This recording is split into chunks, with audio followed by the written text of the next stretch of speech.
In 1795, a 16-year-old boy named Daniel McGinnis rode to a small island off the coast of Nova Scotia. He was just exploring. What he found would consume the next 200 years of human obsession. A circular depression in the earth, about 4 meters wide, and above it, a single oak tree with a branch that had been cut and a block and tackle system hanging from it. Someone had used this tree as a pulley to lower something very deep into the ground. Daniel and his friends started digging. At 10 feet, a layer of oak logs. At 20 feet, another layer. At 30 feet, another. Every 10 feet, like clockwork. They stopped at 30 feet, but the digging never really stopped. 200 years later, 6 people have died trying to reach the bottom, and whatever is down there is still down there. They called it the money pit, not because they found money, but because of how much it cost to keep trying. Daniel McGinnis and his friends came back the following year with more men. They dug deeper. At 90 feet, they found something remarkable, a large flat stone with strange markings on it. An inscription. A professor at Halifax later claimed to have decoded it. His translation, 40 feet below, 2 million pounds are buried. Whether that translation was accurate, nobody knows. The stone itself has since disappeared, but at 90 feet, something else happened. The pit flooded, overnight, completely. They bailed it out. It flooded again. They dug a second shaft alongside the first. It flooded too. Someone, whoever built this, had engineered an elaborate flood tunnel system connecting the pit to the ocean. Any attempt to dig deep enough triggers the flood. The trap had been set, and it had been set centuries before Daniel McGinnis was even born. Who builds a trap like this? Who has the engineering capability to construct flood tunnels on a remote island off the coast of Canada? And why? Over 2 centuries of digging, dozens of theories have emerged about who built the money pit. The most popular, and the most persistent, involves the Knights Templar. The Templars were a medieval military order who accumulated vast wealth during the Crusades. In 1307, the French king Philip IV ordered their sudden arrest and dissolution. Their treasure, whatever it was, vanished. Some researchers believe the Templars fled to Scotland, then to Nova Scotia, and buried their treasure on Oak Island before the king could seize it. What was the treasure? Theories range from simple gold and jewels to the Holy Grail, to documents that could shake the foundations of organized religion.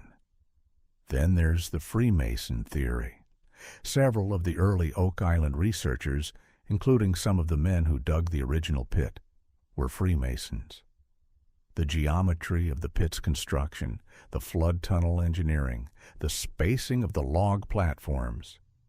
Some researchers see Masonic symbolism in all of it. And then there's Francis Drake. The English privateer circumnavigated the globe in the 1570s and accumulated enormous plunder. His logs mention stopping near Nova Scotia.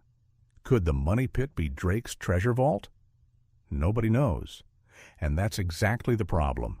Every theory is plausible. None of them are provable. Because whatever's at the bottom of that pit, the pit itself won't let anyone reach it. The search for Oak Island's treasure has never really stopped.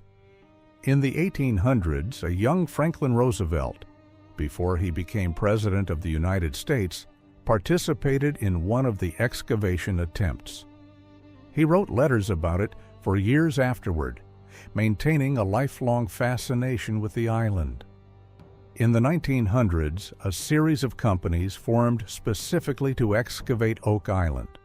They brought in steam-powered pumps, drilling equipment, professional engineers. In 1965, a drilling operation retrieved what appeared to be pieces of a gold chain from deep in the pit. The drill also hit what seemed to be a wooden chest at 140 feet. Then the drill broke. And when they went back, they couldn't find the same spot. In 2006, the Lagina brothers, a Michigan businessman and his brother, purchased a large stake in Oak Island. Their search became the basis for a television series that has now run for over 10 seasons. They have found things, a 14th century lead cross. Coconut fibers. Coconuts don't grow in Nova Scotia. Human bones. Medieval Spanish coins. None of it has led to the treasure. All of it suggests that something very deliberate was done on this island a very long time ago. 6 people have died in the search. The most recent, in 1965, when flooding in one of the shafts released toxic gases that killed 4 men simultaneously. The island, it seems, doesn't give up its secrets easily. Not everyone believes there's treasure at all. Joe Nickel, a senior research fellow at the Committee for Skeptical Inquiry, has argued that the Money Pit is nothing more than a natural sinkhole, a geological formation common in karst landscapes that can mimic the appearance of a constructed shaft. The flood tunnels, he argues, are natural drainage channels. The log platforms could be the remnants of natural tree root systems. The inscription stone? Probably a hoax designed to attract investors to fund further digging. It's a compelling argument. And for the coconut fibers, the medieval cross, and the gold chain fragments, he'd say contamination, misidentification, and wishful thinking.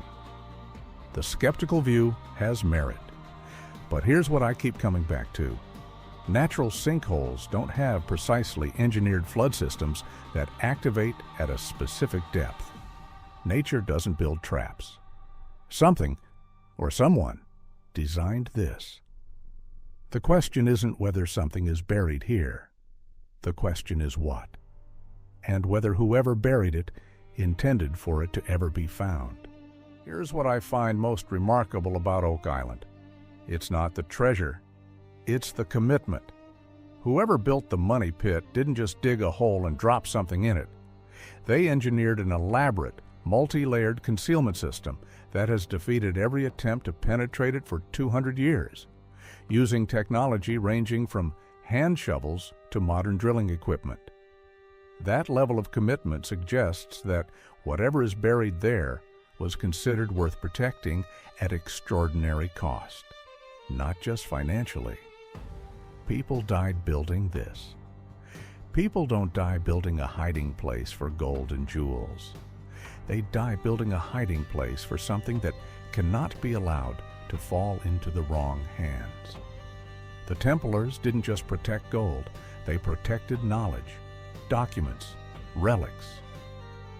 Things that, in the wrong hands, could change the world. Think about what the medieval world considered dangerous knowledge. Texts that contradicted official history, proof of things that powerful institutions needed to remain unproven. What if Oak Island isn't a treasure vault? What if it's a library?